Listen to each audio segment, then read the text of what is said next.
Welcome to another lecture for American history. Today we're going to take some time out to discuss the New Deal and basically what the New Deal is and how it's going to address the concerns from the Great Depression and whether it's going to work or not. And I'm not exactly sure myself. So let's start in 1932, which is probably the year we want to begin because it's the election of who I'm going to call for this lecture the Doctor. Look, the Great Depression that we've previously discussed, this type of high unemployment and stock market crashing and banks crashing and really kind of a loss of hope in the American dream. That's basically a sickness, and what we need is a doctor. And Herbert Hoover's is the doctor that kind of tells you to go home and call me tomorrow if you feel better. And to get better by yourself, where we really need, in the eyes of the American public at least, someone who's going to represent an active government, a government that's going to address some of the social and economic concerns that people have, really the economic concerns primarily.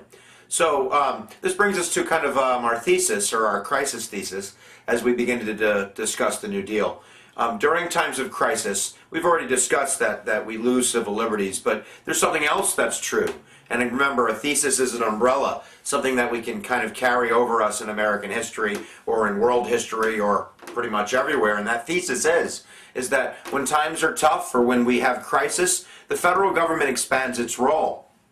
Like an analogy would be if the president comes into the House of America and everybody's kind of hanging out and chilling and we're doing fine and says, I want to change the house. I want to, change the rooms around and renovate, fix everything up again. The people kind of go, that's not a good idea. We're comfortable. But if the house is on fire and Obama walks in or FDR walks in or Lincoln walks in or any president walks into crisis, they're walking into a house on fire. And that's going to give them more power. So we're going to see an increase in presidential power, an increase in the scope of the federal government. We're going to see expanded budgets and expanded programs. And let's get started on that right now. So I've already called FDR the doctor, and I knew we elect the doctor, hoping that, okay, well, this guy's going to do something.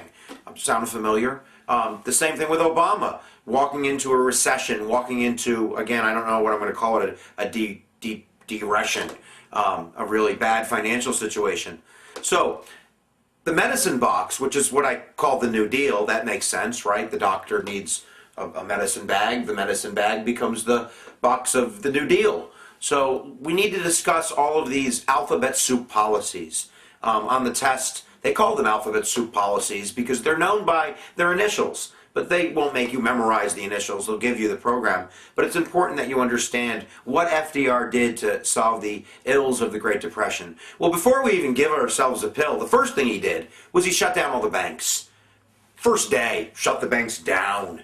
Basically, to shake up America, to say, look, I'm going to do something. We have a banking crisis. Well, let's stop in our tracks and let's figure out what to do. So he really gained the attention of the American people. And this is an opportunity for him now to show them that he's serious about change, that he's going to do something to restore trust, something to restore the ability for Americans to go back to those banks. Because remember, if your money's in the mattress, that's not good for the greater economy. It might be good for your personal economy if bad things are going on, but in terms of growing the economy, it's a rotten idea. So FDR, by closing the banks, bank holiday, gets Americans kind of interested in what's this guy going to do.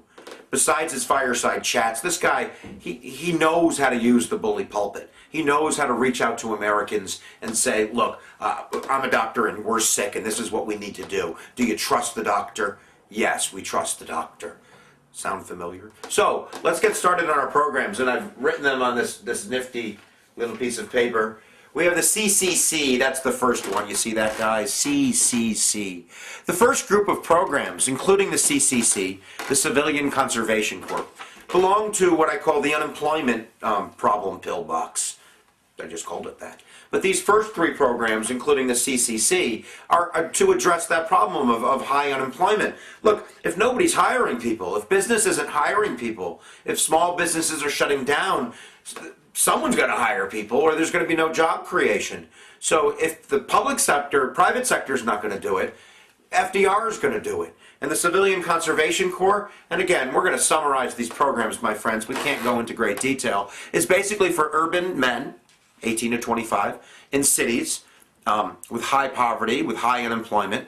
And the idea was to get these kids out of the city, get them into the country, get them fixing roads and parks and lakes and rivers and cleaning up the environment and getting them active, and they would live in these Civilian Conservation Corps camps, and they would be fed and they would be clothed and they would be doing something and improving the United States.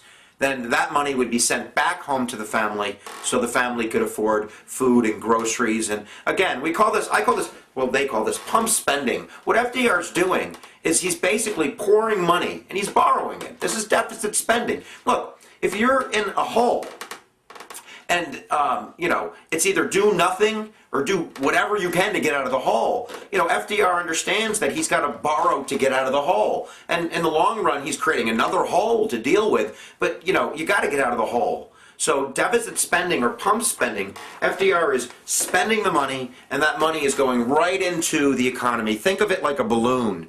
FDR believes that you need to pump that money into the bottom of the balloon, into these young men in the Civilian Conservation Corps, and the money gets spent. And then what happens to the larger balloon? Yeah, very good, you knew. The balloon rises. This is the opposite of laissez-faire.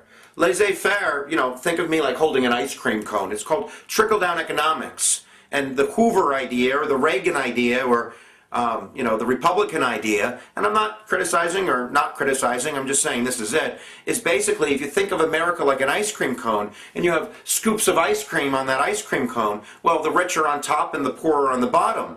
Rather than putting stuff into the bottom of the ice cream cone, you want to put stuff on top of the ice cream cone. Think of it like chocolate sauce. If you pour tax cuts and subsidies and the benefits onto the top, or alleviate what they're paying in taxes, the benefits will do what? They will trickle down to the bottom of the ice cream through job creation.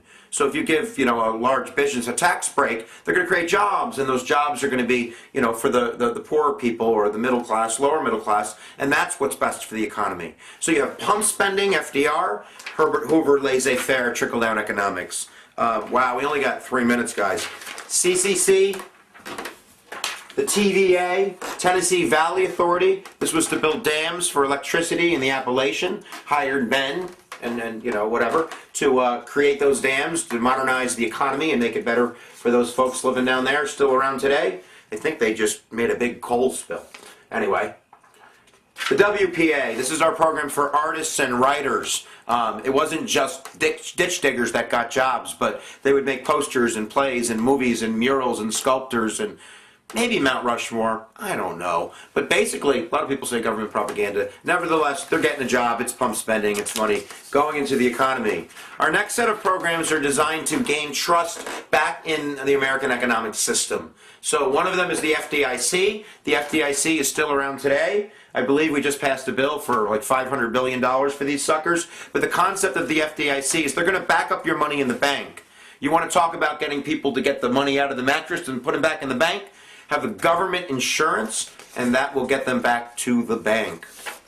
The SEC, these are the stock cops, folks. I think they arrested Martha Stewart last year. The SEC is the agency that looks over the stock market. Remember, we had a lot of greed, a lot of corruption, so now we need to make people trust the stock market. It's like if it's a craps table, and they're cheating at the craps table, you don't play.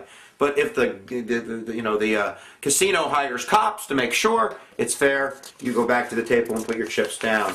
We have 1 minute left. Social Security Administration, the safety net for the elderly and the handicapped.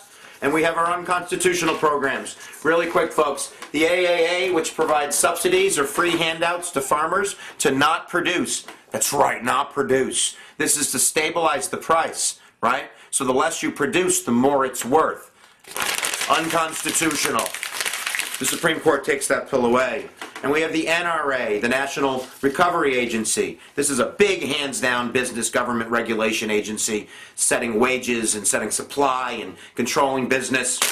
Unconstitutional. So, what did FDR do? He tried to do what we call court packing. Remember this concept. Court packing was when FDR proposed that we have Congress write a law to create new justices. He would then pack those guys into the court, and of course he would pick them. We said no to FDR because court packing violates checks and balances and separation of powers. Other stuff really cool, cruel, whatever, stuff against the New Deal. It's socialism. It's the government controlling everything. It's dependency. It's making people depend on the government like a baby goes to its mother. And it's too much borrowing, and it's going to create disaster in the long run. We hope you learned something about the New Deal. My time is way up. We're out of here. See you tomorrow.